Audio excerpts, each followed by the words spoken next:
तो ये विनोद पटेल जो है ये मोडासा में के हैं और ये जो प्राथमिक शाला है उसमें शिक्षक हैं।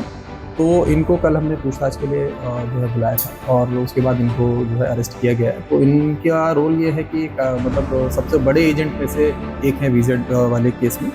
तो इन्होंने लगभग 70 करोड़ जैसा जो है 70 करोड़ रुपया जो है वो मतलब इन्वेस्ट करवाया था स्कीम में। રાજ્યમાં છેલ્લા કેટલાય દિવસોથી એક ચર્ચાનો મુદ્દો બન્યો હોય તો એ છે બીઝેડ ગ્રુપ અને ભૂપેન્દ્ર ઝાલા. ભૂપેન્દ્ર ઝાલાની વાત આવે ત્યારે એવું હતું કે ભાઈ ફરાર થઈ ગયો છે, પરંતુ એની ધરપકડ કરી લેવામાં આવી. એક ફાર્મ હાઉસમાં હતો અને ત્યાંથી ધરપકડ થઈ ગઈ. પરંતુ જે સીબીઆઈ અને સીઆઈડી ને જે તપાસો એજન્સી હતી, તપાસની એજન્સીમાં રોજ નવા નવા ખુલાસા થઈ રહ્યા છે, નવા નવા વળાંકો સામે આવી રહ્યા છે. ત્યારે આજે વધુ એક મોટો ખુલાસો થયો છે કે જેમાં કરોડો રૂપિયાનું એક એજન્ટ હતો તે પકડાયો છે. તેણે પણ લોકો પાસેથી કરોડો રૂપિયા લઈ અને બીઝેડ ગ્રુપમાં રોક્યા હોવાનું ખુલ્યું છે અને આજે એની ધરપકડ કરવામાં આવી છે. નમસ્કાર, આપ જોઈ રહ્યા છો ન્યૂઝ રૂમ ગુજરાત અને આપની સાથે હું છું ભાવિક. જો તમે અમારી ચેનલને સબસ્ક્રાઇબ ન કરી લીધી હોય તો અત્યારે જ સબસ્ક્રાઇબ કરી લો, કારણ કે આવા જ અવનવા સમાચાર તમને પડે પડ સચોટ સમાચાર તમને તરત જ મળી રહેશે. વાત કરવી છે એ મુદ્દાની કે જે ખૂબ ચર્ચાનો મુદ્દો હતો. ઉત્તર ગુજરાતની અંદર બીઝેડ ગ્રુપ કે જેમાં રોકાણકારોને લાલચ આપી, એકા ડબલની જે લાલચો આપણે સૌ કોઈ સાંભળીએ કે લાલચમાં લોકો કંઈ પણ કરવા તૈયાર થઈ જાય છે કે ભાઈ 10 રૂપિયા આપો ને 10ના 50 મળશે, તો એ 10 રૂપિયા આપી દે છે, પછી કશું જ નથી મળતું અને લાલચોમાં ને લાલચોમાં માણસ અંદર ફસાતો જાય છે અને ત્યારબાદ ખબર પડે છે કે ભાઈ આ તો કૌભાંડ થઈ ગયું છે. આવું જ એક કૌભાંડ સૌ કોઈને ખબર છે કે ગુજરાતની અંદર બીઝેડ નામની એક ગ્રુપ હતું કે જે આવી જ રીતે લોકોના પૈસા લઈ કરોડોનું કૌભાંડ કરી અને જે મુખ્ય સૂત્રધાર હતો તે તો મોજશોખ કરતો હતો, વિદેશોમાં જતો હતો. અને જ્યારથી આ બીઝેડ ગ્રુપની કડી મળી અને કડીના આધારે તપાસ થઈ અને ત્યારે ખબર પડી કે અહીંયા તો કરોડો રૂપિયા, અબજો રૂપિયાનો અહીંયા તો ભ્રષ્ટાચાર થઈ રહ્યો. ભ્રષ્ટાચાર તો ન કહી શકે, પણ કરોડો રૂપિયાનું કૌભાંડ થઈ ગયું છે. ભાઈ કૌભાંડને કોણે કર્યું છે તેને લઈને તપાસ એજન્સીઓ બનાવી, તપાસ હાથ ધરી, અલગ અલગ ઓફિસમાં દરોડા પાડવામાં આવ્યા. ઘણી બધી ઓફિસો એવી હતી બીઝેડની. અને એવું નથી કે માત્ર એ પાલનપુર ને એ વિસ્તારમાં, અમદાવાદની અંદર પણ ઘણી એવી ઓફિસો હતી કદાચ, એવું જાણવા મળ્યું છે.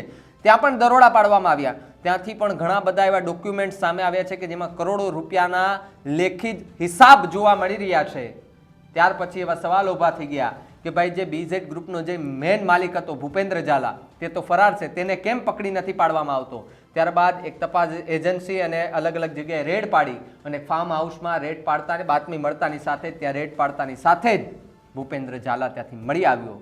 અને ભૂપેન્દ્ર ઝાલા મળતાની સાથે જ ફરી એકવાર એ ગુજરાતની અંદર ખળભળાટ મચી ગયો હતો, કારણ કે એણે અબજો રૂપિયાનું ફૂલેકું ફેરવી દીધું હતું અને ફરાર થઈ ગયો હતો, ભૂગર્ભમાં ઉતરી ગયો હતો. ત્યારબાદ તપાસ એજન્સીઓ એમને શોધી કાઢ્યું. શોધી કાઢીને જે તપાસ કરી એ તપાસની અંદર પણ ખૂબ મોટા ખુલાસા થયા. હજી પણ એમની જે ઇન્ક્વાયરી છે તે ચાલી રહી છે. પણ અત્યારે એવા સમાચાર સામે આવ્યા કે વધુ એક એમનો એજન્ટ ઝડપાયો છે કે જે એજન્ટે લોકોના કરોડો રૂપિયા લઈ, કેટલાક કરોડો રૂપિયા લઈ અને તેમાં રોક્યા હતા. હવે જે લોકોએ રૂપિયા બીઝેડ ગ્રુપને નહીં પણ પેલા એજન્ટને આપ્યા હતા, એમનો વિશ્વાસ તો પેલા એજન્ટ પર હતો લોકોનો. લોકોને તો એવું હતું કે અહીંયા એકા ડબલ થઈ જશે, પણ એમને એ નહોતો ખ્યાલ કે અહીંયા તો અમારી સાથે ફ્રોડ થઈ રહ્યું છે. કાન આમ નહીં પણ આમ પકડાવી રહ્યા છે. છતાં પણ લોકો એ લાલચમાં ને લાલચમાં કરોડો રૂપિયા આપી દેતા હતા. અને જ્યારે કૌભાંડ સામે આવ્યું ત્યાર પછી લોકોને ખબર પડી કે અમે જ્યાં પૈસા આપ્યા હતા એ તો કૌભાંડીને આપ્યા હતા, અમારા પૈસા ડબલ નહીં, અમારા તો પૈસા જતા રહ્યા છે. હવે લોકો એવી આશાએ બેઠા છે કે સરકાર આની ઉપર એક્શન લે અને અમે જે પૈસા કરોડો રૂપિયા આપ્યા છે એકા ડબલ કરવા માટે એમને રિફંડ કરે. પણ એ તો સમય આવતા જ ખબર પડશે કે એ લોકોને ક્યારે રિફંડ થશે. જો કે હજુ તો તપાસ ચાલી રહી છે. ભૂપેન્દ્ર ઝાલાની ધરપકડ થઈ, રિમાન્ડ મંજૂર થયા, એમની તપાસ ચાલશે, બેઠકો ચાલશે વિવિધ ઓફિસોમાંથી. આ તો હજી હમણાં એક એજન્ટ પકડાયો છે. હવે તો ઘણા બધા હજુ એજન્ટો છે જે ભૂગર્ભમાં છે.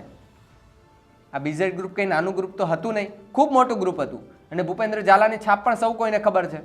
સારા સારા નેતાઓ એમના ત્યાં જતા, સ્ટેજ પરથી ભૂપેન્દ્ર ઝાલાના વખાણ થતા, કેક મગાવતા, એમને સોનાનો તાજ પહેરાવતા, આવું બધું થતું.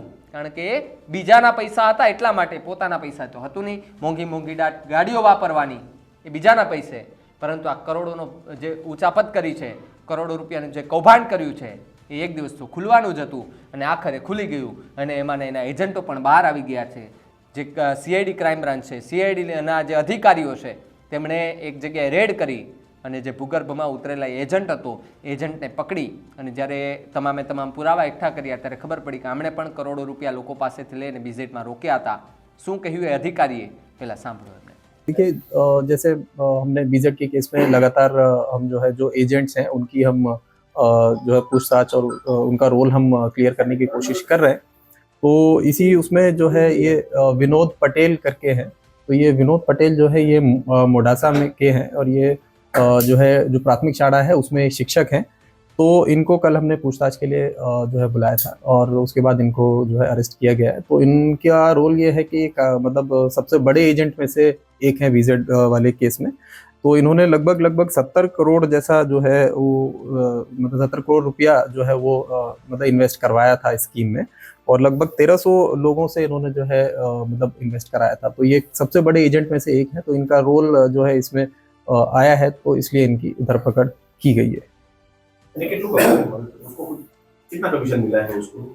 देखिए जैसे मैंने बताया कि अलग अलग लेवल पे जितने आप ऐड करते रहते हैं तो उसमें उसके हिसाब से मिलता रहता है कमीशन. तो लगभग 1 करोड़ से ज़्यादा की अभी मतलब प्राथमिक तौर पे बात निकल के आ रही है कि 1 करोड़ से ज़्यादा का कमीशन इन्होंने लिया था.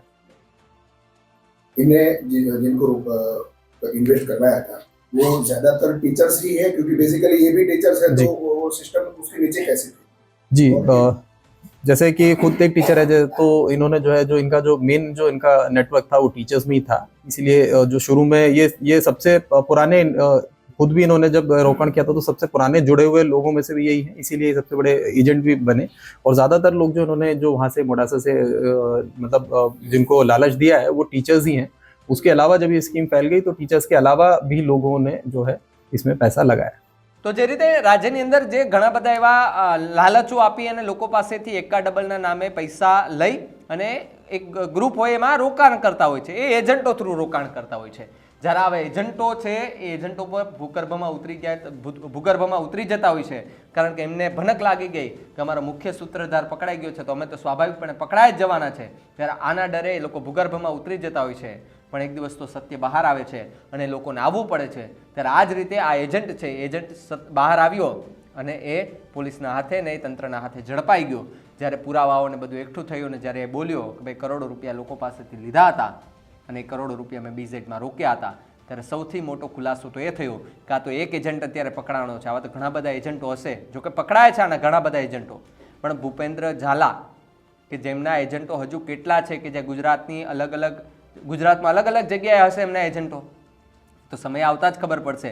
પણ આ મુદ્દે તમારું શું માનવું છે અમને કમેન્ટ કરીને ખાસ જણાવજો. તો આવા જ વધુ સમાચાર માટે આપ જોતા રહો ન્યૂઝ રૂમ ગુજરાત. નમસ્કાર.